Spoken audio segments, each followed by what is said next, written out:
बिस्मिल्लाहिर्रहमानिर्रहीम, अस्सलाम वालेकुम नाज़रीन, मैं हूँ आसमा शिराजी। प्रोग्राम है फैसला आपका। ब्रॉडशीट कंपनी जो कि बरतानिया की एक कंपनी है, उसके जो इल्ज़ामात सामने आए हैं उसके सरबराह के, और वो जो केस सेटल हुआ है कोर्ट के अंदर, जिसके नतीजे में पाकिस्तान को तकरीबन कोई 4 अरब रुपए का नुकसान और जो उनका खमियाजा है वो भुगतना पड़ा, इस कंपनी को वो पैसे देने पड़े, नैब ने ये केस हारा। उसके बाद जो उसके सरबराह है कावी मूसवी साहब, उनके जो स्टेटमेंट्स आते रहे उससे ऐसे लगा कि ये स्टेटमेंट्स जो हैं ये इसके लिए पाकिस्तान मुस्लिम लीग नवाज के लिए और उनके सरबराह और शरीफ खानदान के लिए मुश्किलात जो हैं वो बढ़ेंगी। लेकिन अब जब तक उनके इंकशाफात का सिलसिला रुक ही नहीं रहा और उनके इल्जामात का सिलसिला भी, तो ये अब कहानी एक और शक्ल इख्तियार कर गई है। और हम ये देख रहे हैं कि गुज़िश्ता कुछ दिनों में हुकूमत जो कि इसके ऊपर बड़े जारहाना अंदाज में बैटिंग कर रही थी, अब थोड़ी सी हमें दिफाई अंदाज पे आती दिखाई देती है, क्योंकि पे दर पे कावी मूसवी के जो इल्जामात हैं उसने बहुत सारे सवालात उठाए हैं। कल नदीम मलिक साहब के प्रोग्राम के अंदर मूसवी साहब ने कुछ नए इल्जामात भी लगाए और कुछ पुरानों को मजीद जोर देकर दोहराया भी। वो क्या उन्होंने कल कहा मलिक साहब के शो के ऊपर, वो हम आपको दिखाते हैं और उसके बाद इस मौजू को आगे बढ़ाते हैं। जरा सुनिएगा। $1 billion transaction was made from Saudi Arabia in the summer of 2016, and you indicated this account to a general of Pakistan, then again in October 2018 to Shahzad Akbar. Who was that general? I don't know. I reported it immediately to the Pakistani authorities. Did you share this information with Mr. Shahzad Akbar as well? Shahzad Akbar has that information through his lawyers.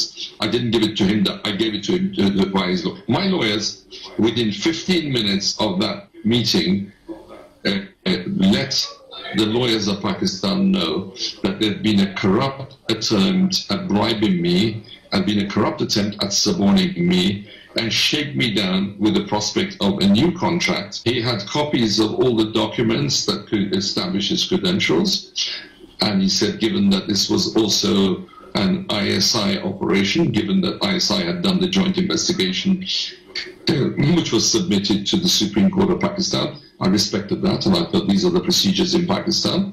That's just fine, and I respect the fact that he didn't want his name to be known, as long as he had the authority and the credentials. And the credentials were copies of my own documents, which had been submitted to Pakistan through their lawyers.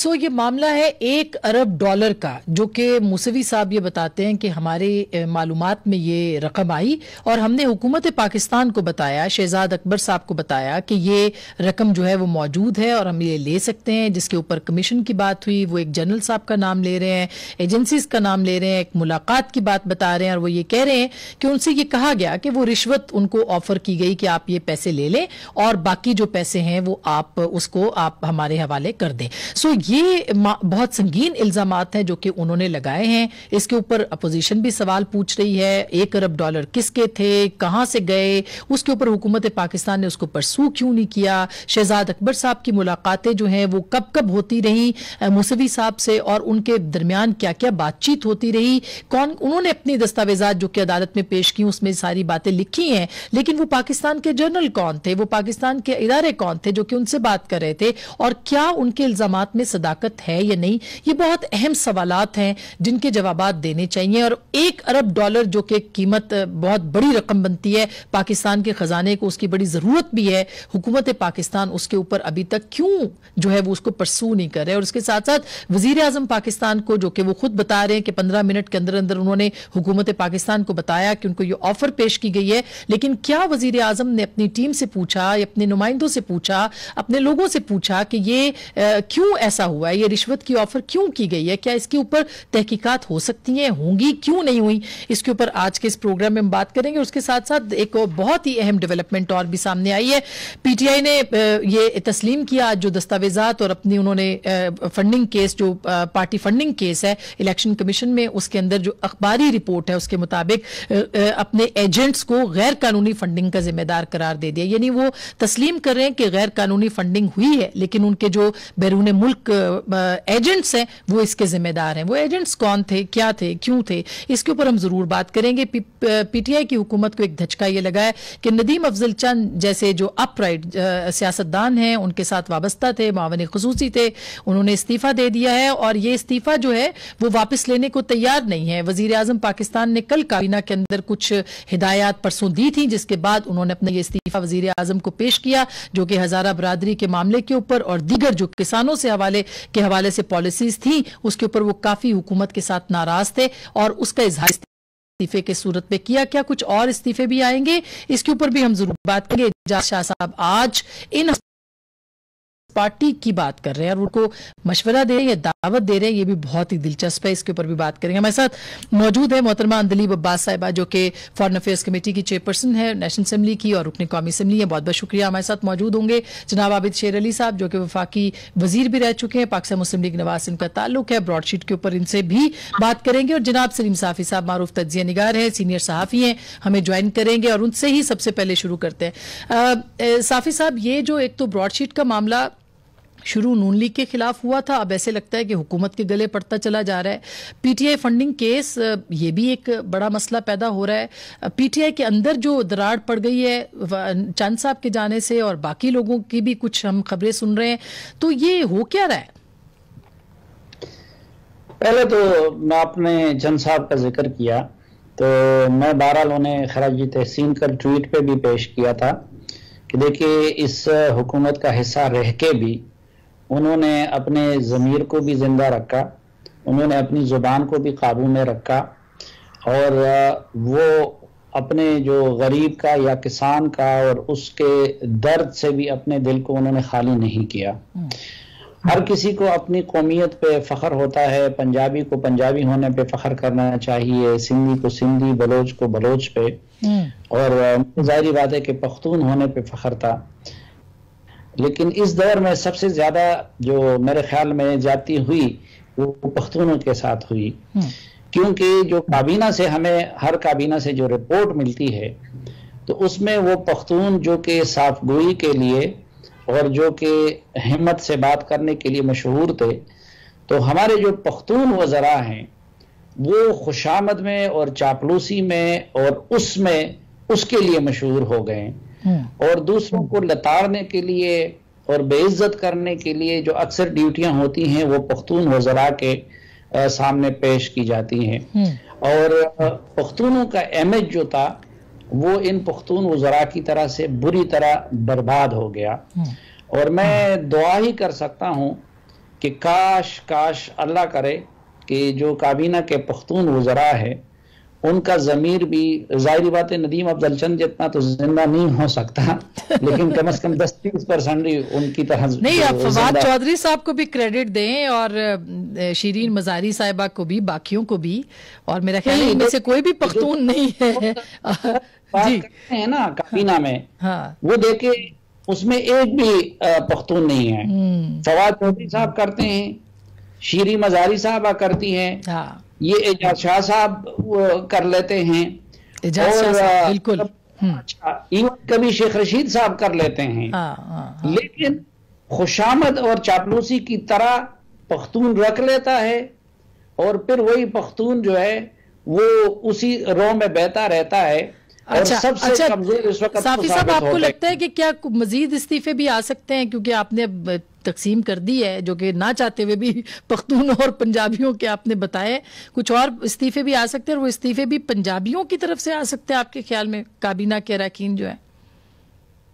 हाँ, उस list में जो लोग यानी थोड़ी बहुत ज़ाहिरी बात है कि खान साहब ने तो ये कहा है ना कि जिन लोगों को मुझसे इत्तेफाक नहीं है या मुझे नसीहतें करते हैं या हुकूमती पॉलिसियों को जिस तरह वो चाहते हैं, वो चाहते हैं कि इस काबीना का हर बंदा शिबली फराज बने, हर बंदा जो है शहरयार आफरीदी बने, जो उनके लिए कस्में भी खाए, जो उनके लिए दूसरों की इज्जतें भी वो करें।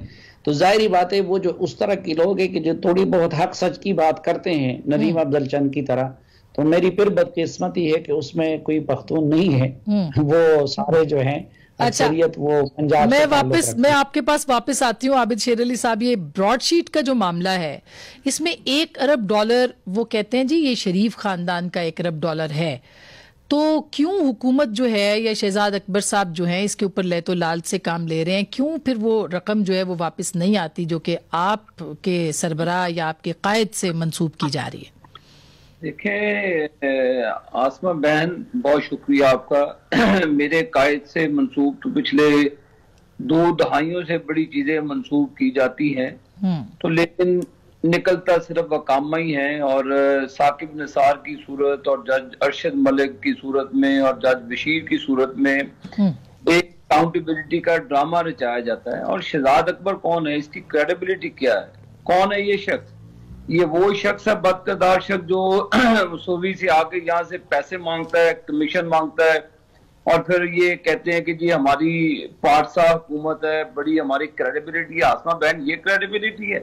इल्जामात तो बहुत सारे हैं। इल्जामात तो संगीन किस्म के हलीमा खान के ऊपर हैं, जिनको साकिब निसार ने एनआरओ दिया। क्या अब तक किसी कोर्ट ने नवाज शरीफ साहब को कहा कि जी आपको 4.5 करोड़ रुपए जुर्माना करते हैं और जो आपकी अनडिक्लेयर्ड एसेट्स हैं, जो भी आपके इलीगल मींस के साथ आई हैं, उसको हम लीगलाइज कर देते हैं?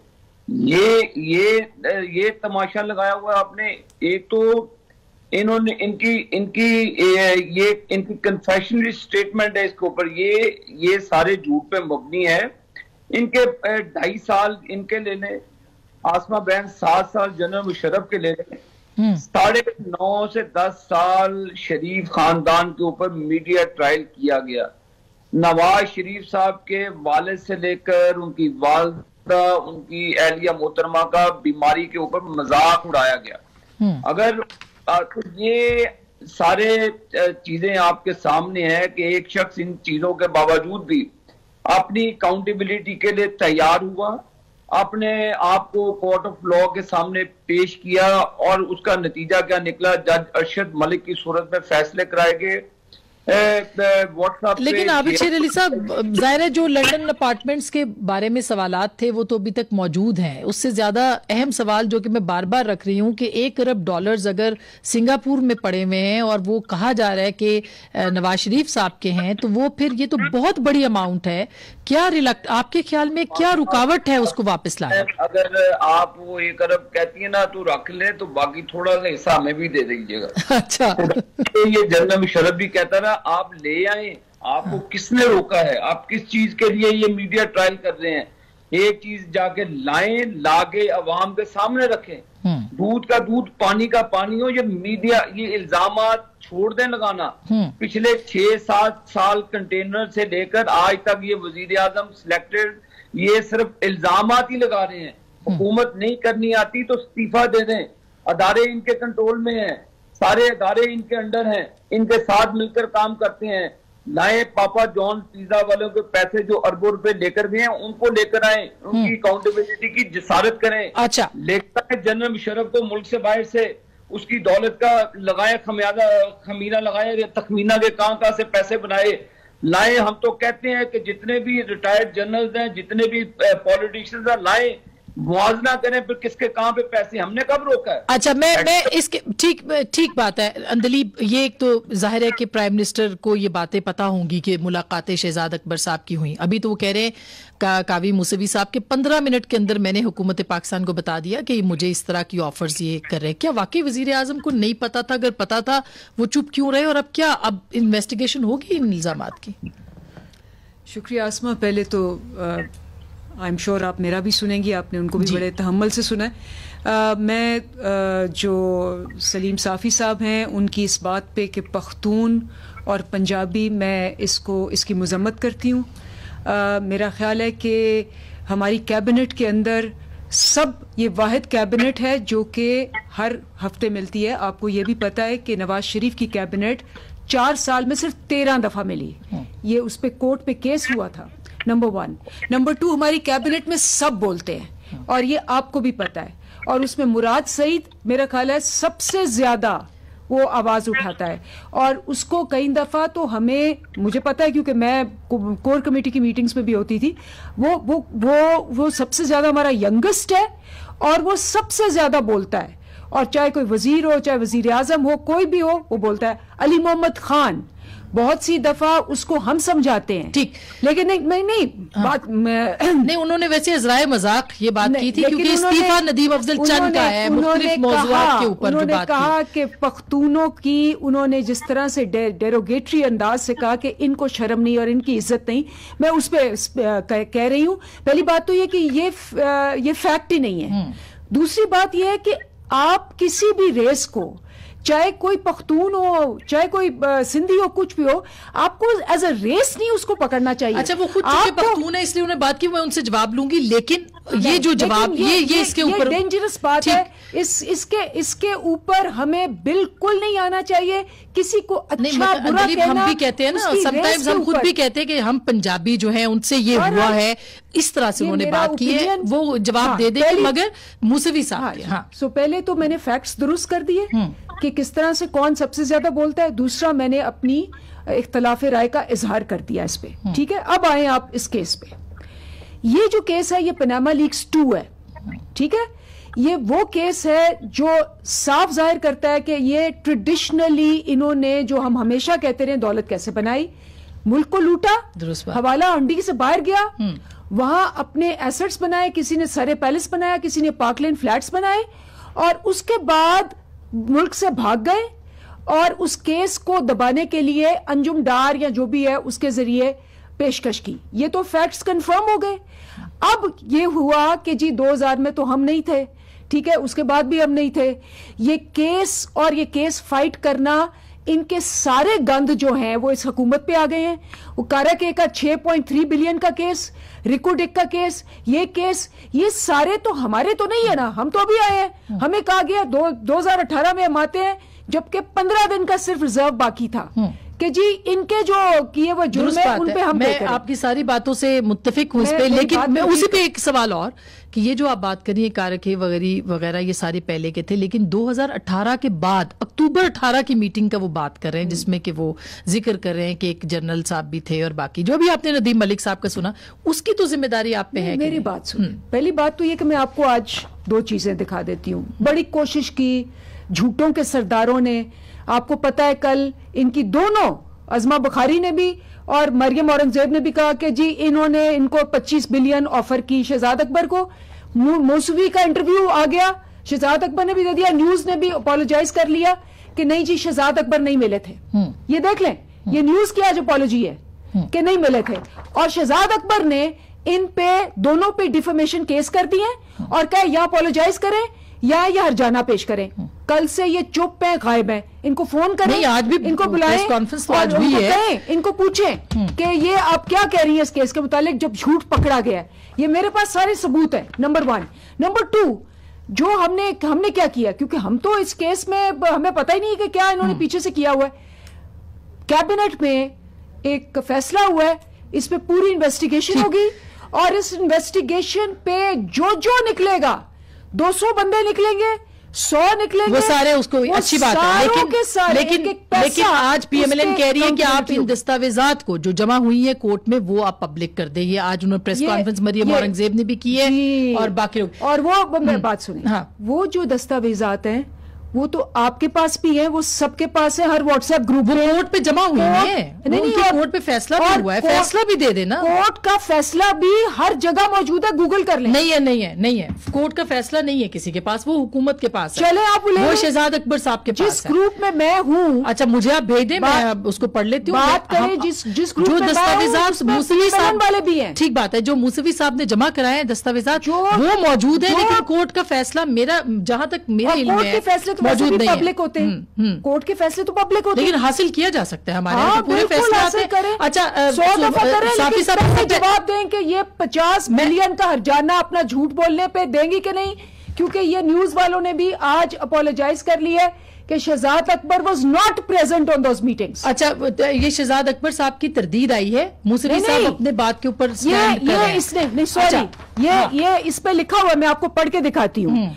उसने कहा Moosvi said he had met Shahzad Akbar twice but not at the time when that official had come. अच्छा ठीक है, मैं इसका जवाब लेती हूँ। साफी साहब, आप कुछ पर्सनल क्लैरिफिकेशन देना चाह रहे हैं तो मैं, क्योंकि उन्होंने पख्तून और पंजाबी वाली बात कर दी है, फिर मैं ब्रेक पे जाऊंगी। आप दीजिए कि मैंने इस ब्रेक के बाद फिर जाना भी है और फिर अंदलीब साहब के पास पूरा मौका होगा मेरे खिलाफ थोड़ा सा क्विकली। नहीं, वो आपके खिलाफ क्यों बात करेंगे? हाँ ठीक, तो वो करे और इसका फायदा भी होता है। बहुत सारे पहले मेरे साथ ज्यादा वो करने पे और मजम्मत करने पे लोगों की उधर तरक्की भी होती है, तो मेरी दुआ है कि हमारी अंदली बहन को भी उसके बरकत में प्रमोट हो जाए, वजारत भी मिल जाए, अब तो एक जगह भी खाली हो जाए, क्योंकि ये बड़ी कॉम्पिटेंट है, मेहनत की है इन्होंने। देखें, पहले तो ये जो दूसरा वाला मामला है, मैं इसमें सिर्फ ब्रीफली ये कहना चाहता हूं कि ये असल में पानामा 2 है या नहीं है, लेकिन ये मेमो गेट 2 है।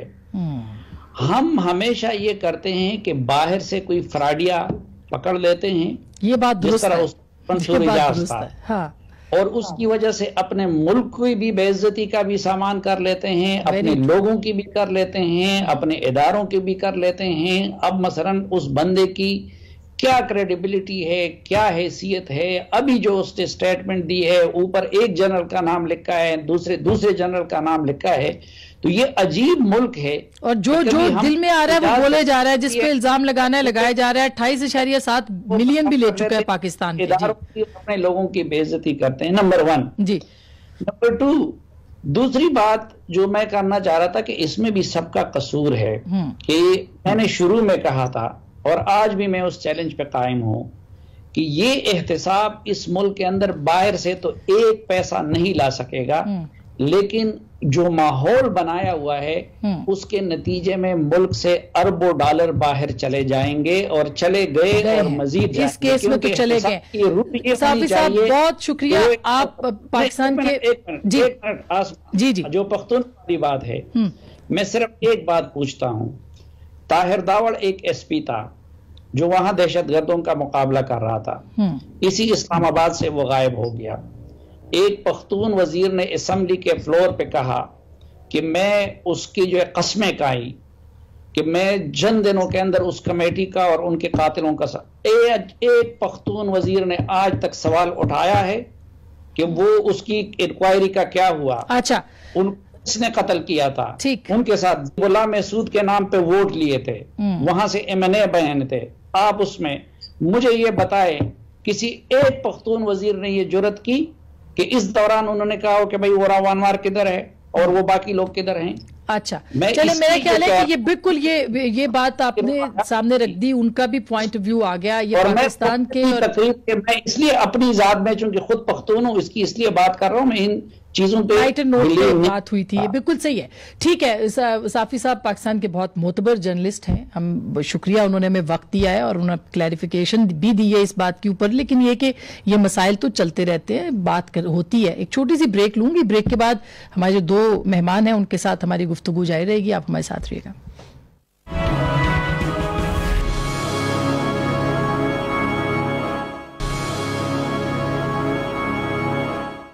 वेलकम बैक नाजरीन, एक दफ़ा फिर आपको खुश आमदीद कहते हैं। आबिद शेर अली साहब और अंदलीब साहिबा हमारे साथ मौजूद हैं। ये बताइएगा जो साहब कि ये अगर इतना मामला अहम है तो आपके पास भी दस्तावेजात हैं, फैसला वगैरह तो आ सकता है, आप क्यों नहीं पब्लिक करते? बल्कि आज तो सब लोगों ने, आपके रहनुमाओं ने ये मुतालबा किया है कि इसकी जो डॉक्यूमेंट्स हैं वो पब्लिक की जाए।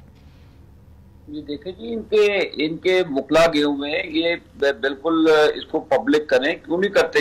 ये तो इनकी जिम्मेदारी है, क्योंकि स्टेट इस केस के अंदर मदई बनकर गई हुई थी। इनको इनसे पहले पूछे कि इनकी कौन सी ऐसी आसमा बैन मजबूरियां थी, किन चीजों ने इनके पाँव के अंदर चेन डाली, किन ताकतों ने इन्हें रोका।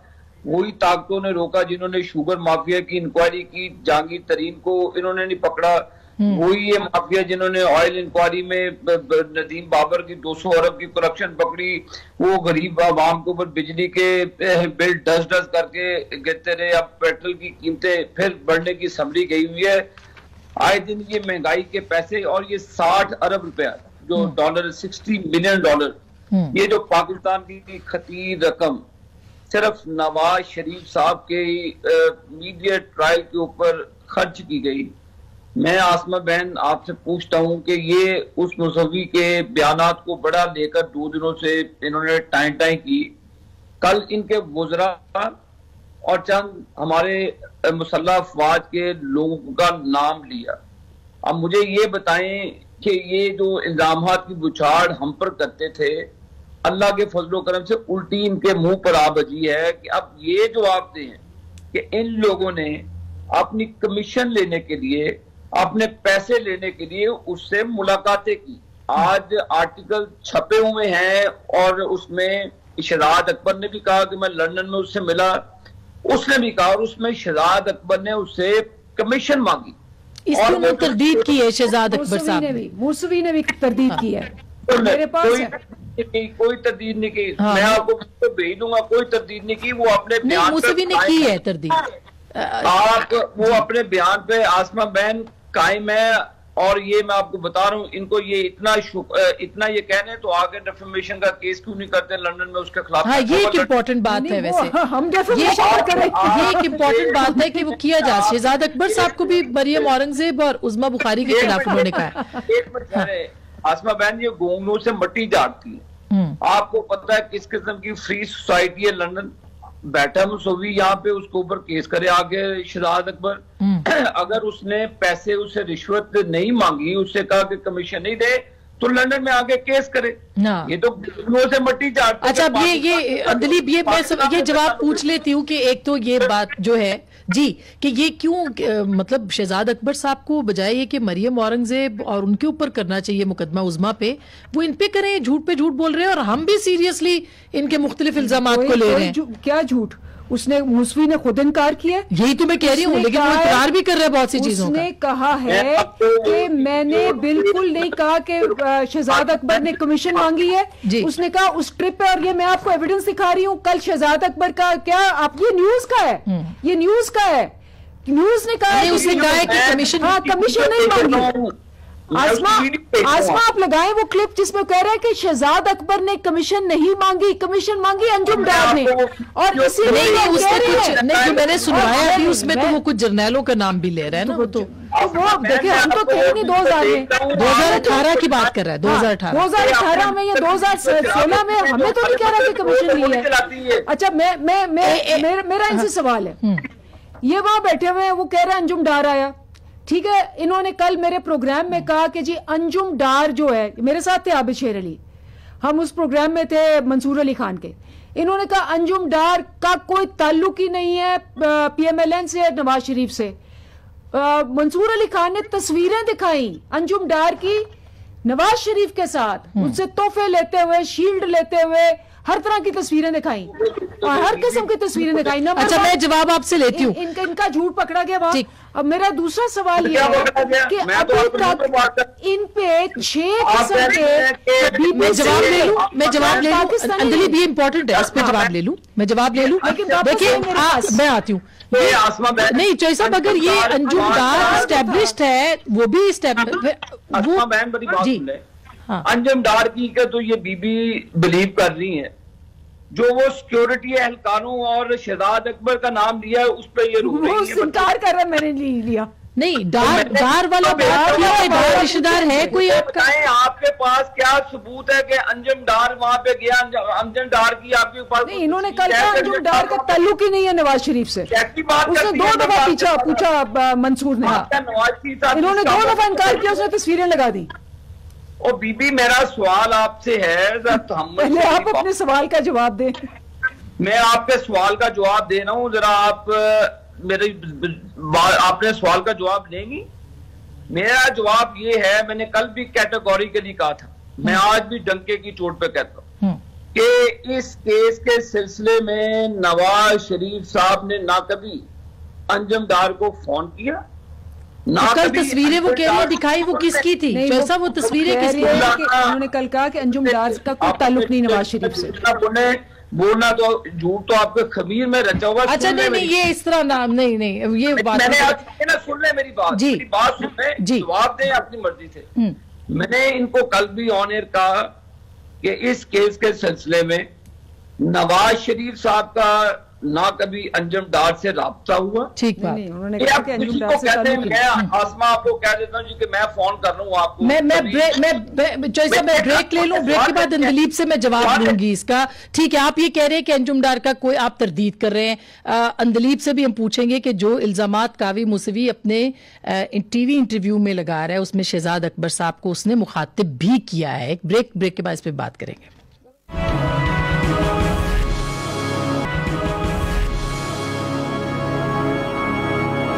वेलकम बैक नाज़रीन, एक दफ़ा फिर आपको खुशामदीद कहते हैं। अंदलीब, ब्रेक से पहले हम बात कर रहे थे कि एक ऐसा शख्स जो कि PMLN पे इल्ज़ामात लगा के वो कर रहा है, फिर PTI पे इल्ज़ाम लगा के वो कर रहा है, हम उसको संजीदा ले रहे हैं, लेकिन आपके पास असल दस्तावेज़ात हैं, हुकूमत के पास फैक्ट्स आ सकते हैं इसके बारे में, वो क्यों नहीं शाया करते? एक और दूसरा ये PTI फंडिंग केस जिसमें आज तस्लीम कर लिया है कि गैर कानूनी बैरूनी एजेंट्स थे जिन्होंने फंडिंग ली है। अच्छा, इसमें सबसे पहली बात तो ये है कि आप सही कह रहे हैं कि मूसवी का आप अगर कह रहे हैं कि ये है वो है, अभी तो खैर उस पर इंक्वायरी होगी तो पता लग जाएगा कि क्या है। लेकिन इससे पहले BBC तो आप समझती हैं क्रेडिबल है, उसको तो आप मानती हैं, आप उस पर लिखती भी हैं। तो अगर आप लिखती हैं और उस पर क्रेडिबल है तो BBC ने from Pakistan to Parkland exactly यही चीजें दिखाई, पूरी डॉक्यूमेंट्री बनाई, इन्होंने इसको सू नहीं किया। BBC ने, रेमंड बेकर ने कैपिटलिज्म एक्लिस हील लिखी, एक एक तफसील लिखी, इन्होंने इसको सू नहीं किया। किम बाकर ने आईफोन के मुतालिक सारी बात की कि मेरे फोन को कैसे किया, नवाज शरीफ ने उस पे नहीं किया। Panama leaks, international court of justice ने ये करवाया लीक्स, उनको सू नहीं किया।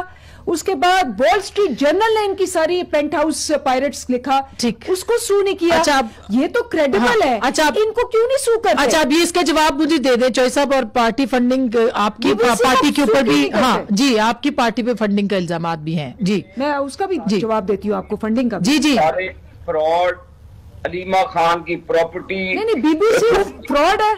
बीबी सुन रही है, देखना अब ये चीटिंग कर रही है, इनको के चुप करके खामोशी से सुने।